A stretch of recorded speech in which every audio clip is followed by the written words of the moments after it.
C'est un feeling en fait. C'est le toucher, c'est le ressenti, c'est... Il y a des choses en fait qu'on peut pas apprendre en théorie. Il faut vraiment le pratiquer. C'est par exemple quand on va régler la tension d'un fil, c'est vraiment un ressenti. On va tirer dessus, on va ressentir s'il est assez résistant, s'il faut lui donner un peu plus de souplesse. Enfin, c'est vraiment tout un ressenti. Faut fermer les yeux et se laisser aller.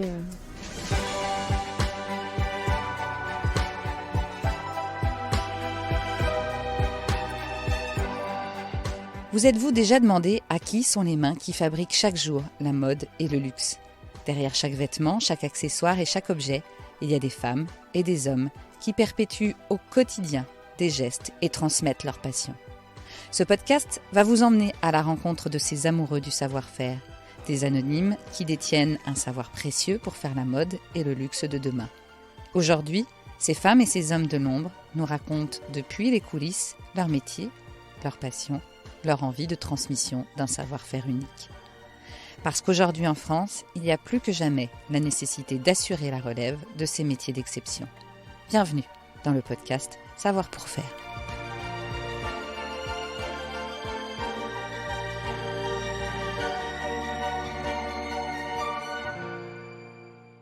C'est au milieu de pâturages verdoyants à une trentaine de minutes de Roanne que les tissages de Charlieu, fabricant de tissus depuis 1967, perpétuent ce savoir traditionnel. Entre les centaines de rouleaux de fil et les dizaines de métiers à tisser, véritables machines hypnotisantes, Adeline Laroy, tisseuse-noueuse passionnée et passionnante, fête ses 30 ans. Ah oui, la porte est fermée et pourtant on entend déjà...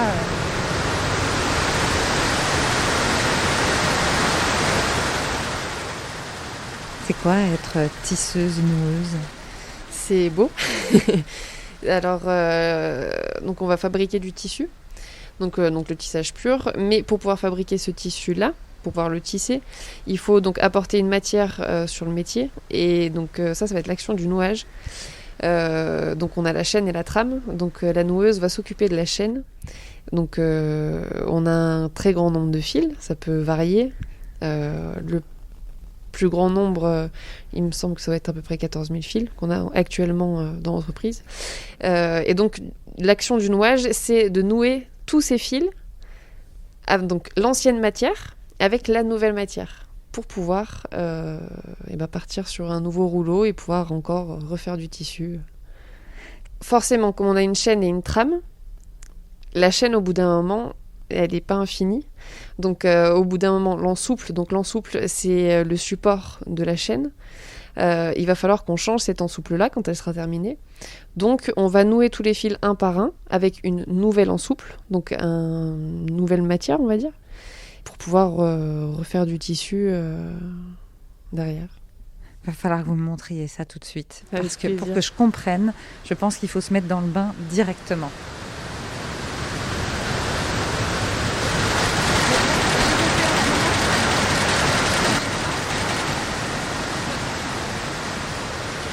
Martine, qui est noueuse, qui est la chef, la big boss du nouage, qui trouve toujours des solutions à tous les problèmes. Et là, on a Philippe. Donc les noueurs, on est toujours avec lui en fait, parce que c'est notre monteur chaîne. Et c'est lui en fait qui va nous amener la matière.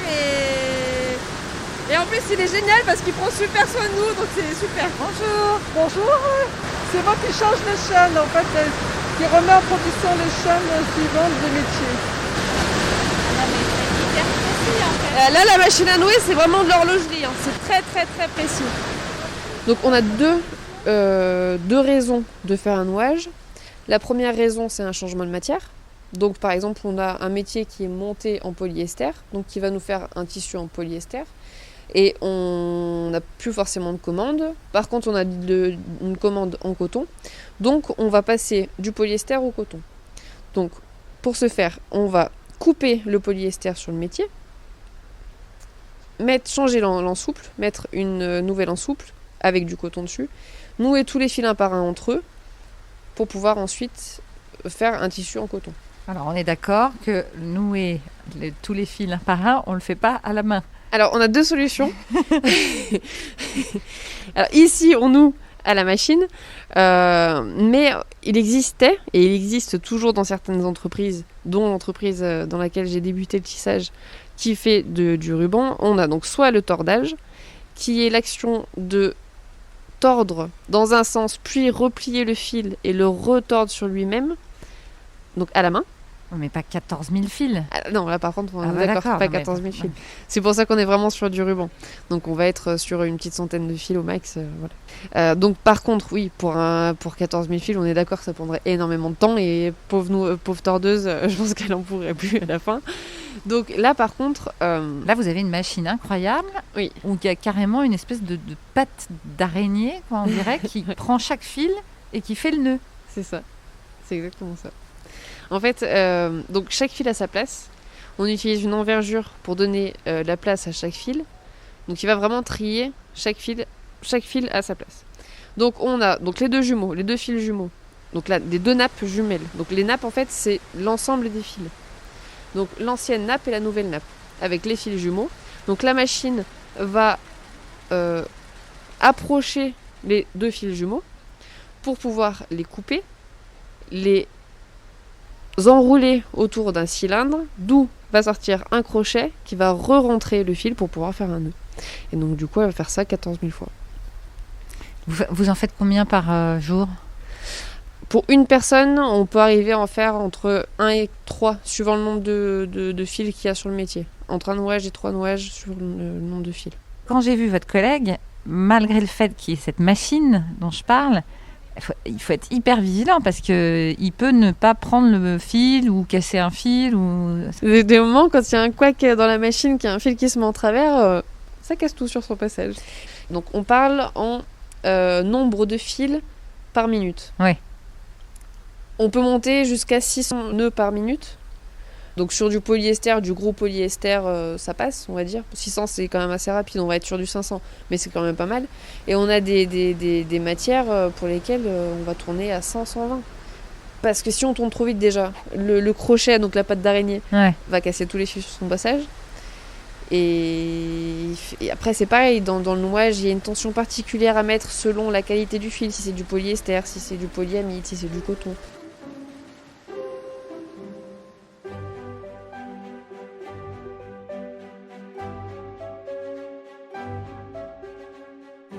Quand est-ce que vous avez commencé à être tisseuse-noueuse et qu'est-ce qui vous a donné envie de faire ce métier? Alors, il faut savoir que j'ai une grande sœur qui a 41 ans et qui a fait partie des dernières personnes à être formées dans les écoles de tissage, puisque maintenant il n'y a plus d'école de tissage. Et en fait, je devais avoir 19-20 ans, il me semble. Et j'avais pas forcément de travail à ce moment-là, enfin rien de très important, on va dire, des petits CDD. Et elle m'a dit, on recrute dans mon usine de tissage, si ça te dit. Donc là, c'est vraiment de la passementerie, donc c'est des tout petits rubans. Donc je suis allée visiter son usine et en fait, ça a été le coup de foudre total. J'ai tout de suite accroché, c'était magnifique. Donc mon patron de l'époque m'a permis de faire une formation qui m'a permis d'avoir un CQPI. C'est le contrat de professionnalisation interbranche du textile. Donc c'est pas reconnu par l'éducation nationale, mais c'est reconnu par le ministère de l'Emploi. Et c'est là qu'a commencé la passion du tissage. Pourquoi? Qu'est-ce qui vous a attiré? C'est quoi ce coup de foudre? Déjà, c'est très beau à voir. J'ai un caractère un peu speed, pas très patiente. Et en fait, là, c'est complètement l'inverse. Le tissage va calmer. Il faut surtout pas être énervé parce que c'est vivant, en fait. Le fil le sent. C'est vraiment quelque chose de... Oui, c'est vraiment un travail vivant. On est enfermé dans sa bulle parce que, bon, certes, dans une usine, il y a quand même pas mal de bruit. Donc, on est enfermé dans sa bulle avec ses métiers. Et c'est un feeling, en fait. C'est le toucher, c'est le ressenti. C'est même, par exemple, les gareurs, donc les techniciens de... Pas vraiment techniciens, les régleurs, on va appeler ça un régleur de métier. Il y a des choses, en fait, qu'on ne peut pas apprendre en théorie. Il faut vraiment le pratiquer. C'est, par exemple, quand on va régler la tension d'un fil... C'est vraiment ressenti, on va tirer dessus, on va ressentir s'il est assez résistant, s'il faut lui donner un peu plus de souplesse. Enfin, c'est vraiment tout un ressenti. Il faut fermer les yeux et se laisser aller. Est-ce que c'est un métier qu'on apprend sur la durée? Oui. On ne peut pas savoir en quelques années. Pour former un bon tisseur, il faut à peu près 1 an. parce qu'il y a énormément de choses à voir. On ne les voit pas forcément toujours tout de suite. Étant donné qu'il n'y a plus d'école de tissage et qu'il faut apprendre sur le tas, ça veut dire former des jeunes en production. Donc, faut aller vite, il faut qu'ils comprennent rapidement. Donc, c'est super bien hein, parce qu'on est directement dans l'action. Mais oui, il faut du temps. Et personnellement, si j'avais pas eu la chance d'avoir ma sœur pour me parler du tissage, entre parenthèses, ma sœur qui est arrivée dans le tissage parce qu'à la fin de sa scolarité, enfin à la fin de son collège, elle savait pas où partir, donc on lui a dit toi tu vas aller dans le textile. Et elle a eu de la chance parce que pareil, c'est une mordue aussi et elle est passionnée aussi de ce travail. Donc s'il n'y avait pas eu tout ça, je me serais même jamais posé la question de comment on fabrique un tissu en fait. Mais alors le fait est quand même que c'est un peu une spécialité de votre coin, donc vous auriez pu quand même être attiré par ça, non ? Oui, mais je pense que malheureusement on n'en parle pas assez. Et c'est pas une option pour les jeunes. Donc oui, ils pensent pas à ça forcément. Pas du tout. Déjà, je trouve qu'on ne motive pas assez les jeunes à partir dans des voies professionnelles. On va plus les pousser à faire des études, même si à la base ils sont plus manuels qu'intellectuels, on va les pousser au maximum à faire des études. Donc le professionnel, c'est un petit peu... si tu vas en professionnel, t'as un peu loupé ta scolarité. Donc déjà, il y a ça. Et en plus, dans les voies professionnelles, le tissage, le textile n'existe pas. Il faut vraiment que le jeune sorte de l'école et une autre formation différente. Donc par exemple, pour des régleurs, on va prendre souvent des jeunes qui ont fait de la mécanique. Pour le tissage, on va prendre des filles peut-être qui sont parties plus du côté couture ou tout ça. Mais il n'y a pas de tissage, il n'y a pas de textile, ça n'existe pas. Moi, j'ai jamais entendu parler de tissage quand j'étais à l'école. Jamais. Et c'est vraiment dommage, parce que si moi j'ai accroché, j'ai fait plein de travails différents. J'ai bossé dans le commerce, dans la restauration. Enfin, j'ai fait plein de choses différentes. Et je suis partie du tissage, mais je suis revenue. Parce que quand on a goûté au tissage, si on a vraiment aimé le tissage, je pense qu'on y revient. Donc là, on est sur un métier jacquard. On fait des sacs. Donc c'est des sacs qui sont déjà presque totalement faits parce qu'on a déjà la poche en fait dedans. C'est du coton qui est recyclé et bio et donc bien sûr fabriqué en France. Comme on doit diminuer le plastique pour la planète, pour l'écologie, l'alternative qu'on a trouvée, c'est donc de fabriquer des sacs. Et la chance qu'on a ici, c'est qu'avec avec la production ici en France, et on va pouvoir avoir un robot automatisé en confection. Grâce à tout ça, l'entreprise LTC va être capable de fournir des sacs qui seront alignés au prix de l'Asie. Vous pouvez me parler de cette spécialité de la région alors un peu ? Alors on a énormément de tissage dans le coin. Là sur Charlieu, on doit avoir 3 ou 4 boîtes de textiles d'ailleurs. Sur Saint-Étienne, il y en a beaucoup. Après, chacun a un peu sa spécialité. Sur Roanne, si je ne me trompe pas, sur Roanne, c'est plus ce qui est, on va dire, la grande largeur. Avant, il y avait beaucoup de tricot aussi sur Roanne. Saint-Étienne, on est plus dans la passementerie, dans la rubannerie. Donc ça va être du tissage aussi, mais différent, parce qu'on va faire du ruban. Vous êtes stéphanoise au départ. Hein ? Oui. Allez, les verts. Donc c'est comme ça que vous avez commencé plutôt, avec la passementerie. C'est ça, c'est exactement ça. Sur des vieux métiers en bois avec des cartons jacquard. Donc en fait, les cartons jacquard. Donc le jacquard, tout le monde sait qu'on peut faire un dessin avec le jacquard. Et donc c'était Monsieur Jacquard qui était lyonnais, qui a mis ça au point. C'est l'ancêtre de l'ordinateur. Parce que c'est 0 ou 1 en fait. Soit ça prend, soit ça prend pas. Exactement pareil que l'ordinateur. Et donc maintenant, tout est informatisé. Mais avant, on avait des grands cartons. Donc ça nous fait une carte percée comme les orques de Barbarie. Et qui en fait va nous donner le dessin. C'est magnifique, c'est super beau. Donc c'était des grands cartons au-dessus des métiers. Mais on dirait que vous avez fait ça il y a un siècle. Mais vous êtes toute jeune, donc ça veut dire que c'était il n'y a pas si longtemps. Oui.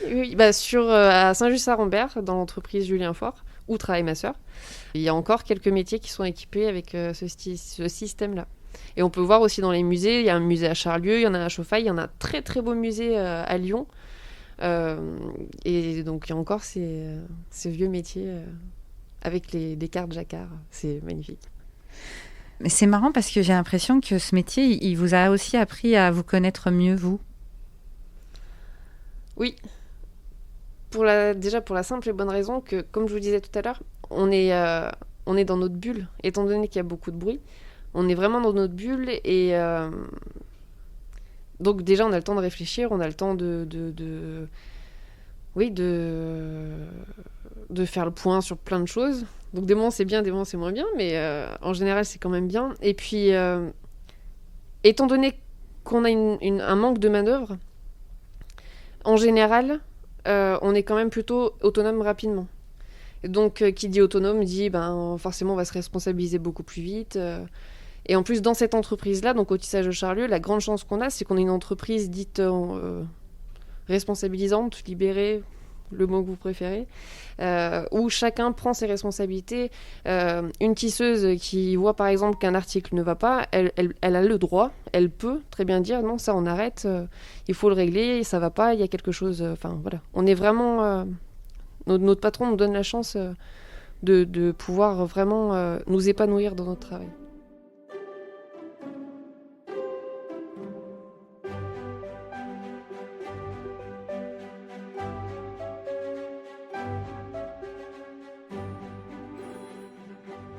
Malgré ce que vous m'avez dit tout à l'heure, plus d'écoles de textile, plus beaucoup de jeunes, est-ce que vous avez l'impression quand même que, en tout cas, bizarrement, la crise sanitaire qu'on vient de vivre, est-ce que vous avez l'impression que ça repart ou qu'il se passe quelque chose ? Alors, je pense que dans chaque situation, il y a du bien et du mal. Donc là, la crise sanitaire, oui, c'est catastrophique, mais heureusement, je pense que les Français ont réussi à avoir l'intelligence de comprendre certaines choses par rapport à cette crise sanitaire. Notamment qu'en France, on est très très bien, mais au niveau industrie, on est quand même un petit peu à la rue, et qu'il faut relocaliser l'industrie pour donc, plusieurs raisons. Déjà, recréer des emplois. Parce que c'est des métiers qui sont... Même si, comme on disait tout à l'heure, le professionnel, tout ce qui est manuel, c'est un peu mis de côté parce que pas assez valorisant, pas assez... Voilà. Donc déjà, c'est très important de pouvoir continuer, de garder notre savoir-faire. C'est vraiment une empreinte... Il y a des choses qu'il faut garder pour pouvoir transmettre à nos enfants et c'est très important.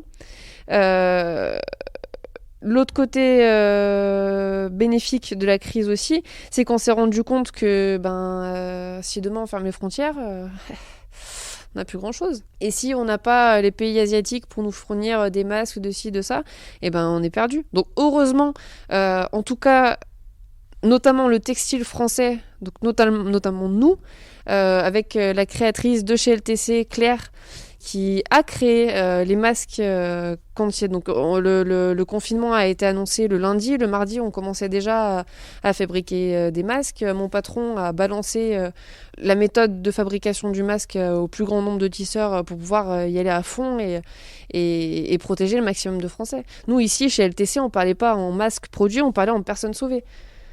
On ne fait pas partie du corps médical, mais ça a été un truc de dingue. Franchement, ça a été un truc de fou. J'ai des souvenirs, le souvenir que je pense que je n'oublierai jamais, c'est quand on a fait les 200 000 jours, réussi à tomber 200 000 masques par jour, ici à Charlieu, au fin fond de la Loire. C'est énorme.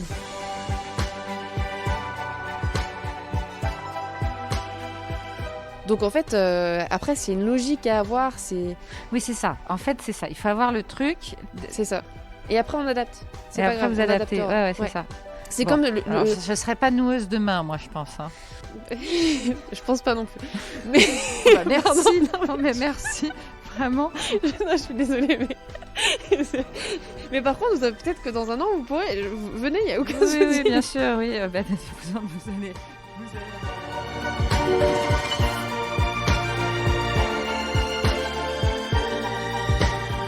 Pour exercer le métier de tisseuse-noueuse, retrouvez les formations sur le site savoirpourfaire.fr et rejoignez la filière Modelux.